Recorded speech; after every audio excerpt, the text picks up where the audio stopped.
సంవత్సరం తిరగకుందే ప్రతిపక్ష నాయకుడిగా బట్టిగారక్క నిలబడి ఈ ప్రభుత్వాన్ని నిలదీస్తుండని, ఈ ప్రభుత్వ విధానాలను ప్రశ్నిస్తుండని, ఒక క్వాలిటీ డిబేట్ డిస్కషన్ ఇనిషియేట్ చేస్తున్నాడని కక్షగట్టి ఎమ్మెల్యేలను పార్టీ ఫిరాయించే విధంగా ప్రోత్సహించి ప్రధాన ప్రతిపక్ష హోదా కూడా గుంజుకున్నాడు అధ్యక్ష.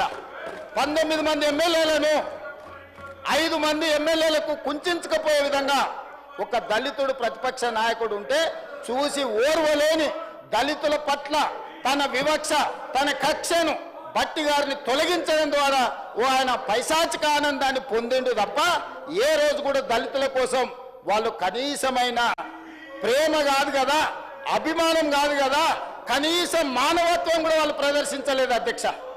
అయినా మానసిక ధైర్యం కోల్పోకుండా ఎన్ని అవమానాలు ఎదురైనా, సభలో మైకి ఇవ్వకపోయినా, సభలోకి రానియకపోయినా మనోనిబ్బరం కోల్పోకుండా ప్రజాక్షేత్రంలో పాదయాత్ర చేసి ఆదిలాబాద్ పిప్పిరి నుంచి మొదలుపెట్టి ఖమ్మం వరకు రోజుల కొద్ది పాదయాత్ర చేసి అదే దళితులు, గిరిజనులు, ఆదివాసీలు, బలైన వర్గాలు, మహిళలు, మైనార్టీలను, విద్యార్థులను, నిరుద్యోగ యువకులను, అమరవీరుల కుటుంబాలను కలుసుకుంటూ సమస్యలు తెలుసుకుంటూ ప్రజా జీవితంలో రాణించింది కాబట్టే ఈరోజు ప్రజాపాలన ప్రభుత్వం ఏర్పడ్డది అధ్యక్ష.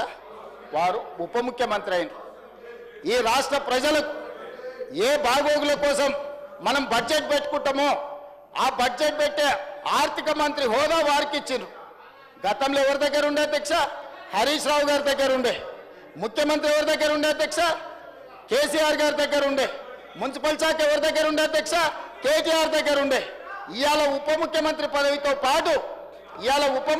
పదవితో పాటు ఆనాడు దొరలు నివసించిన గడిలో ఈరోజు పేదలకు ఈరోజు బట్టి విక్రమార్క గారు నివసించి ప్రతిరోజు నిత్యం పేదలు దర్శించుకోవడానికి, లోపలికి రావడానికి, కలవడానికి అవకాశం కల్పించి గేట్లు బార్లా తెరిస్తే ఆనాటి ఆర్థిక మంత్రి ఈనాటి ఆర్థిక మంత్రిని అవమానించే విధంగా బడ్జెట్ ప్రవేశపెడితే నీకు చేత కాదు, నీకు అవగాహన లేదు, నువ్వు నడపలేవు. ఏం భాష అధ్యక్ష ఇది? ఏం వ్యవహారం ఇది? పద్ధత అంటే వాళ్ళు దొరలు మాత్రమే పాలన చేయగలరు, దొరలు మాత్రమే బడ్జెట్ పెట్టగలరు, దొరలు మాత్రమే దోపిడీ చేయగలుగుతున్నాం మేము అన్నట్టుగా విర్రవీగడం ఏంది అధ్యక్ష?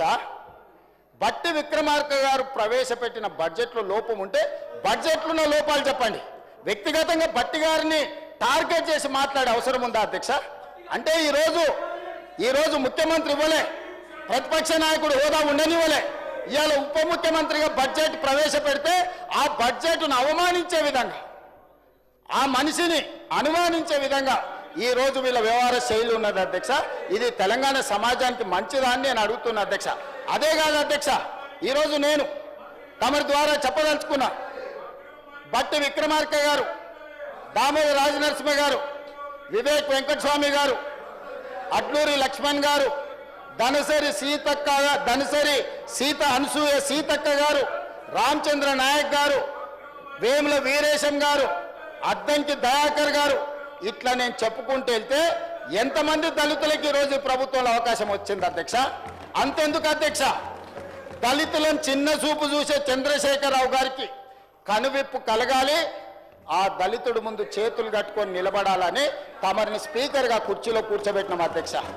ప్రతి క్షణం ఏ దళితులనైతే చంద్రశేఖరరావు గారు వారి పార్టీ అవమానించిందో ఆ దళితుడు ముందు నాకు మైకు కావాలి, మీరు కరుణించండి, మీరు దయ చూపండి, ఇన్నాళ్ళు నేను చేసిన పాపాలకు ఈనాడు శిక్ష అనుభవిస్తున్నా అని మీ ముందల చేతులు కట్టుకునే విధంగా మిమ్మల్ని ఈరోజు స్పీకర్గా మా ఎమ్మెల్యేలందరూ మా పార్టీ తమరిని ఆ కుర్చీలో కూర్చోబెట్టారు అధ్యక్ష. అందుకే ఈరోజు ప్రధాన ప్రతిపక్ష నాయకుడు సభకు వస్తలేడు. ఎందుకంటే ఒక దళితుడు ముందు నిలబడి నేను మైక్ అడగాలనా, ఒక దళితుడు పైన కూర్చుంటే నేను కింద కూర్చోవాలనా, దొరబిడ్డనై ఉండి దళితుడు ముందు కింద కూర్చోవడం ఏంది అని ఈరోజు సభకు రావడం లేదు. అది వారి విజ్ఞత, అది వారి ఆలోచన. పోని ఆయనకు అహంకారం ఉంది, వయసు మీద పడ్డది, లేకపోతే మనకంటే వయసులో పెద్దోడు అని ఆయనను కొన్ని విషయాలలో మనము చూసి చూడనట్టు ఉన్నా వీళ్ళకేం పోయే కాలం అధ్యక్ష? ఏం పోయే కాలం? ఇవాళ నేను ఒకటే చెప్పదలుచుకున్నా, బట్టి విక్రమార్క గారు, అడ్లూరు లక్ష్మణ్ గారు, లేకపోతే వివేక్ గారు, లేకపోతే మా అన్న దామన్న గారు, రామచంద్ర నాయక్ గారు, లేకపోతే వేముల వీరేశం గారు, అద్దంకి దయాకర్కు మేమిస్తే వాళ్ళు ఎవరికి ఇచ్చారు అధ్యక్ష?